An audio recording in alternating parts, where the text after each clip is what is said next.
Assalamu alaikum, my brothers and sisters. Today, I'm telling you about a man who literally invented how we see the world. A genius who created the scientific method itself and laid foundations for every camera, telescope, and microscope ever built.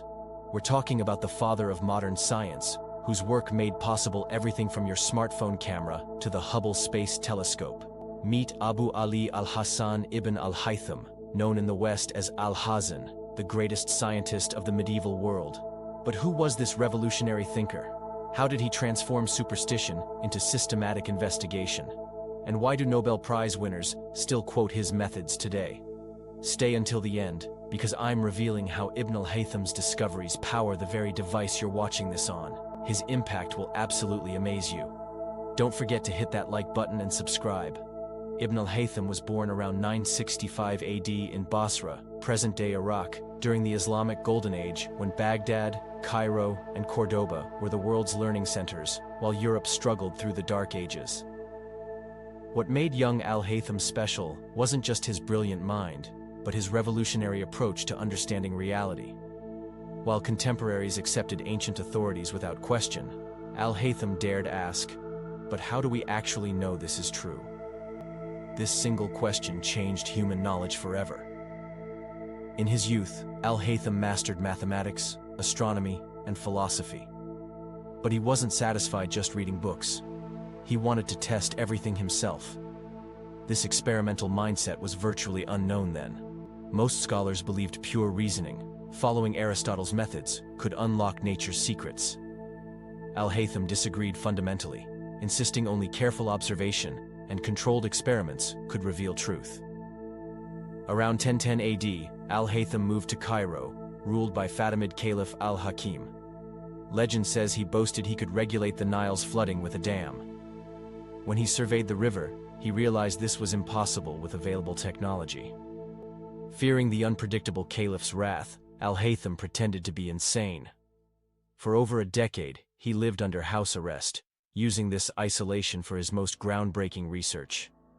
This apparent madness was actually the most productive period in scientific history. Confined to his chambers, al-Haytham began systematic investigation of light and vision. The prevailing theory claimed eyes emitted rays allowing us to see objects. This emission theory seemed logical. Cats' eyes glow in darkness, right? But al-Haytham wasn't satisfied with logical-sounding explanations. He designed experiments to test this theory. He observed we can't see in complete darkness, even though eyes should emit rays. He noticed looking at bright lights hurts eyes and leaves after images. If eyes emitted light, why would receiving light cause pain? Through careful experimentation, al-Haytham proved vision works opposite to accepted theory. Light travels from objects into our eyes.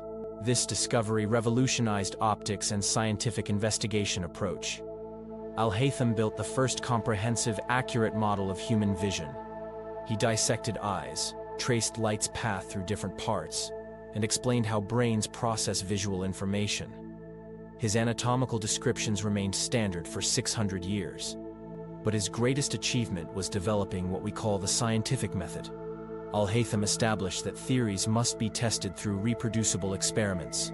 He wrote, "The duty of the man who investigates scientists' writings, if learning truth is his goal, is to make himself an enemy of all he reads, attacking it from every angle.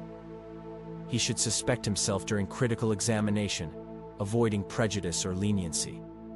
Revolutionary. Instead of accepting authority, al-Haytham demanded evidence. Instead of relying on logic alone, he insisted on experimental verification. This approach became modern science's foundation.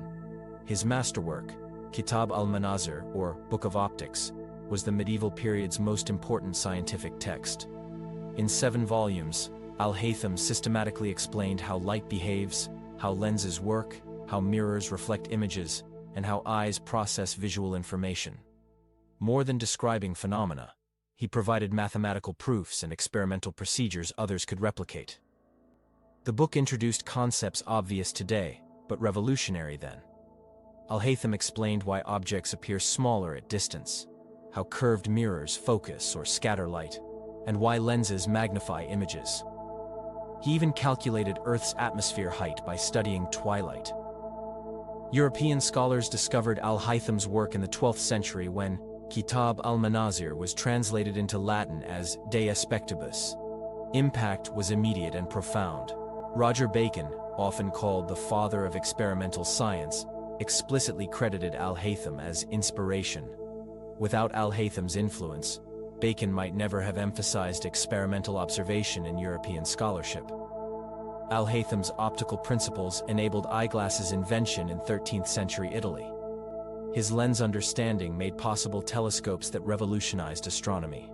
Galileo's telescopic observations of Jupiter's moons, proving Earth wasn't universe's center, were only possible because of optical principles al-Haytham discovered centuries earlier. Johannes Kepler, who discovered planetary motion laws, explicitly built upon al-Haytham's work. Kepler's Astronomiae Pars Optica directly referenced al-Haytham's discoveries about light travel and lens focusing.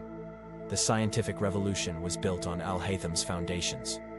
Al-Haytham's contributions extended beyond optics. He made mathematical breakthroughs, developing early calculus concepts centuries before Newton and Leibniz. His conic sections and geometric analysis work influenced mathematical thinking throughout the Islamic world and later Europe. In astronomy, al-Haytham questioned Ptolemy's planetary motion models. While he couldn't solve all problems he identified, his criticisms prepared the way for Copernicus, Kepler, and Newton to develop more accurate theories. He insisted astronomical models must match actual observations, not just produce mathematically elegant results. Al-Haytham also pioneered experimental psychology. His studies of visual perception included what we'd now call psychological experiments. He investigated how the brain processes visual information, how we perceive depth and distance, and how our expectations influence what we see. These insights wouldn't be rediscovered in Europe until centuries later. Perhaps most remarkably, al-Haytham understood the importance of what we now call peer review. He insisted that scientific claims should be examined critically by other qualified investigators. He encouraged scholars to challenge his own work, understanding that science progresses through constructive criticism and improved experiments. The practical applications of al-Haytham's discoveries are everywhere in our modern world. Every camera, from professional equipment to your smartphone, works on optical principles he discovered. The lens systems that focus light, the understanding of how images form, even the digital sensors that capture photos, all depend on knowledge al-Haytham pioneered. Your car's headlights use parabolic reflectors based on his mirror studies. The contact lenses or glasses that help millions see clearly work according to his optical laws. Laser surgery that corrects vision problems applies his understanding of how light interacts with eye tissues. Modern telecommunications depend on fiber optic cables that guide light according to principles al-Haytham discovered. The internet itself relies on optical technologies he made possible. Even more fundamentally, every scientific advance of the past 1,000 years has used the experimental method al-Haytham created. When medical researchers test new treatments, they follow protocols he established. When engineers design new technologies, they use systematic testing he pioneered. When space agencies plan missions to Mars, they apply scientific methods he invented. Today, major universities worldwide have research centers and scholarships named after Ibn al-Haytham. UNESCO designated 2015 as the International Year of Light, partly to honor his contributions to optics.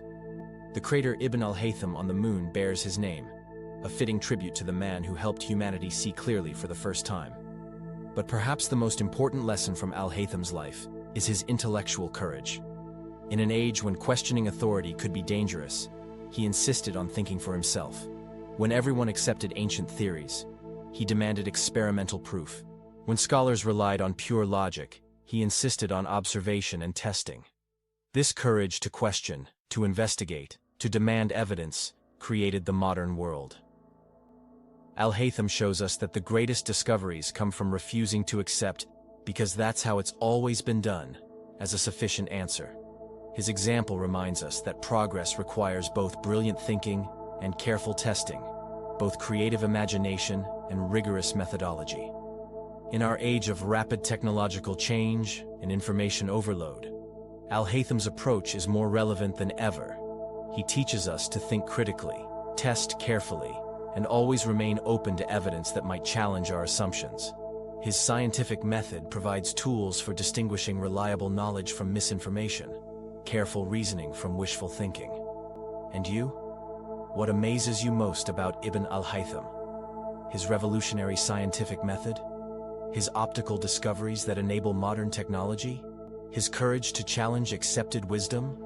Share your thoughts in the comments below. If you enjoyed learning about this incredible scientist, you'll love my videos on Al-Khwarizmi and Al-Kindi. And for more stories about the brilliant minds who shaped our world, hit that subscribe button and turn on notifications. Next week, I'll be exploring another Islamic scholar whose discoveries will blow your mind. Until then, keep questioning, keep learning, and keep seeking truth.